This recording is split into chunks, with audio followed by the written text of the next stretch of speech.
In the name of Allah, the most compassionate, most merciful. All praise is for Allah who has revealed the book to his servant, allowing no crookedness in it, making it perfectly upright, to warn the disbelievers of a severe torment from him, to give good news to the believers, who do good, that they will have a fine reward, in which they will remain forever, and to warn those who claim, Allah has offspring. They have no knowledge of this, nor did their forefathers. What a terrible claim that comes out of their mouths. They say nothing but lies. Now, perhaps you, O Prophet, will grieve yourself to death over their denial, if they continue to disbelieve in this message. We have indeed made whatever is on earth as an adornment for it, in order to test which of them is best in deeds. And we will certainly reduce whatever is on it to barren ground. Have you, O Prophet, thought that the people of the cave and the plaque were the only wonders of our signs? Remember when those youths took refuge in the cave, and said, Our Lord, grant us mercy from yourself and guide us rightly through our ordeal. So we caused them to fall into a dead sleep in the cave for many years. Then we raised them so we may show which of the two groups would make a better estimation of the length of their stay. We relate to you, O Prophet, their story in truth. They were youths who truly believed in their Lord, and we increased them in guidance. And we strengthened their hearts when they stood up and declared, Our Lord is the Lord of the heavens and the earth. We will never call upon any god besides him, or we would truly be uttering an outrageous lie. Then they said to one another, These people of ours have taken gods besides him. Why do they not produce a clear proof of them? Who then does more wrong than those who fabricate lies against Allah? Since you have distanced yourselves from them and what they worship besides Allah, take refuge in the cave. Your Lord will extend his mercy to you and accommodate you in your ordeal. And you would have seen the sun, as it rose, inclining away from their cave to the right, and as it set, declining away from them to the left, while they lay in its open space. That is one of the signs of Allah. Whoever Allah guides is truly guided. But whoever he leaves to stray, you will never find for them a guiding mentor. And you would have thought they were awake, though they were asleep. We turned them over, to the right and left, while their dog stretched his forelegs at the entrance. Had you looked at them, you would have certainly fled away from them, filled with horror. And so we awakened them so that they might question one another. One of them exclaimed, How long have you remained asleep? Some replied, Perhaps a day, or part of a day. They said to one another, Your Lord knows best how long you have remained. So send one of you with these silver coins of yours to the city, and let him find which food is the purest, and then bring you provisions from it. Let him be exceptionally cautious, and do not let him give you away. For, indeed, if they find out about you, they will stone you to death, or force you back into their faith, and then you will never succeed. That is how we caused them to be discovered so that their people might know that Allah's promise of resurrection is true and that there is no doubt about the hour. When the people disputed with each other about the case of the youth after their death, some proposed, build a structure around them. Their Lord knows best about them. Those who prevailed in the matter said, We will surely build a place of worship over them. Some will say, They were 3, their dog was the 4th, while others will say, They were 5, their dog was the 6th, only guessing blindly. And others will say, They were 7 and their dog was the 8th. Say, O Prophet, my Lord knows best their exact number. Only a few people know as well. So do not argue about them except with sure knowledge, nor consult any of those who debate about them. And never say of anything, I will definitely do this tomorrow, without adding, if Allah so wills. But if you forget, then remember your Lord, and say, I trust my Lord will guide me to what is more right than this. They had remained in their cave for 300 years, adding 9. Say, O Prophet, Allah knows best how long they stayed. With him alone is the knowledge of the unseen of the heavens and the earth. How perfectly he hears and sees. They have no guardian besides him, and he shares his command with none. Recite what has been revealed to you from the book of your Lord. None can change his words, nor can you find any refuge besides him. And patiently stick with those who call upon their Lord morning and evening, seeking his pleasure.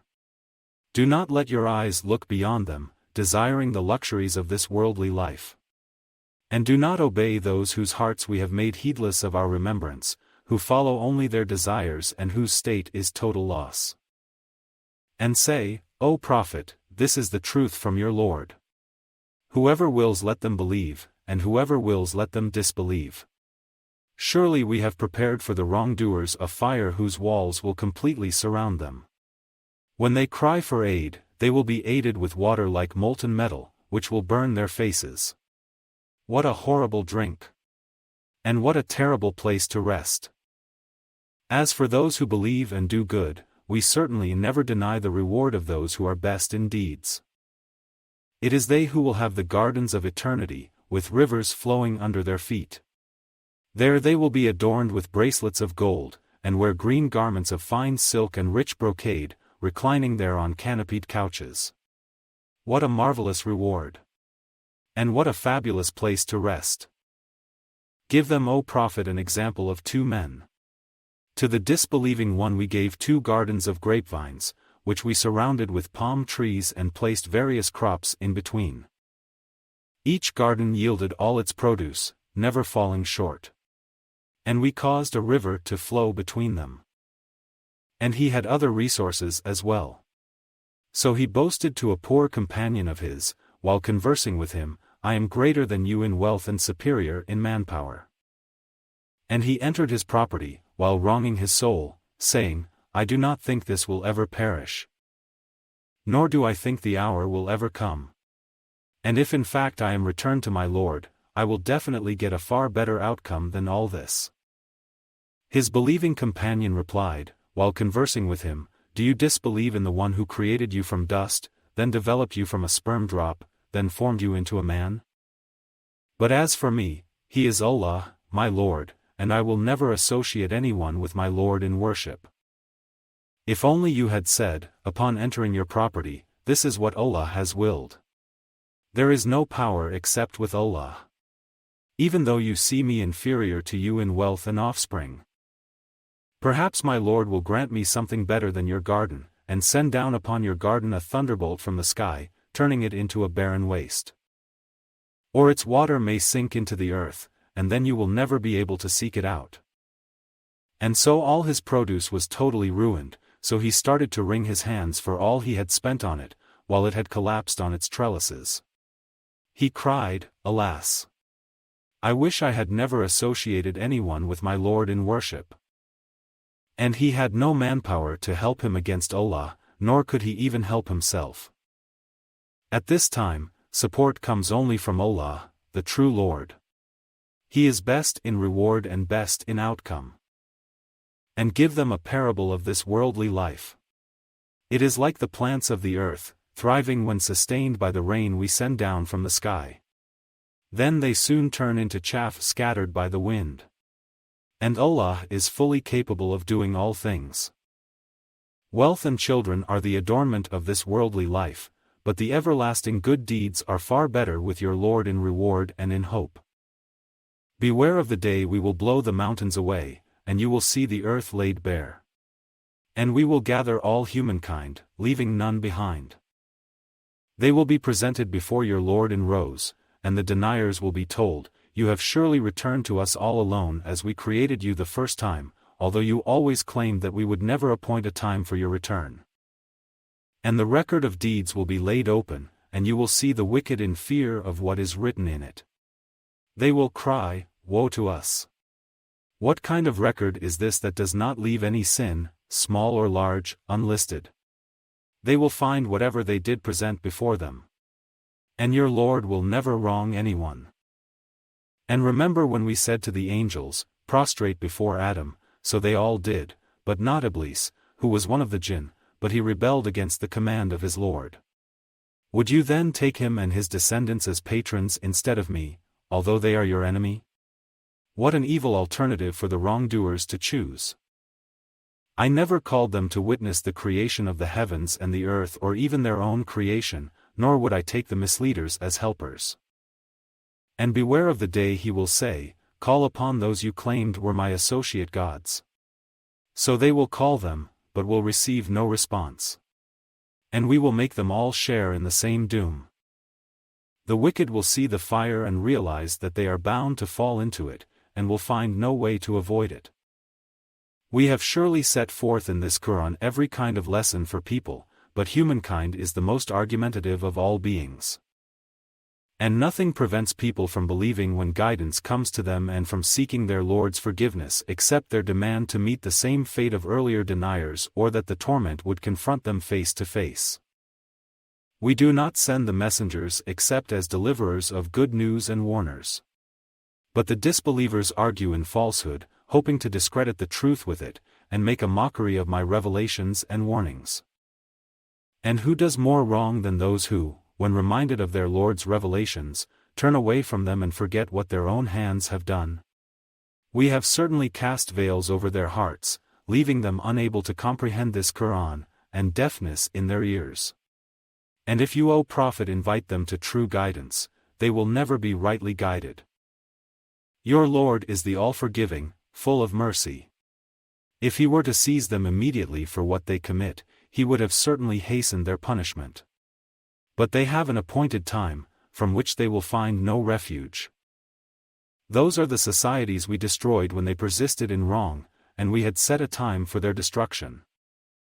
And remember when Moses said to his young assistant, I will never give up until I reach the junction of the two seas, even if I travel for ages.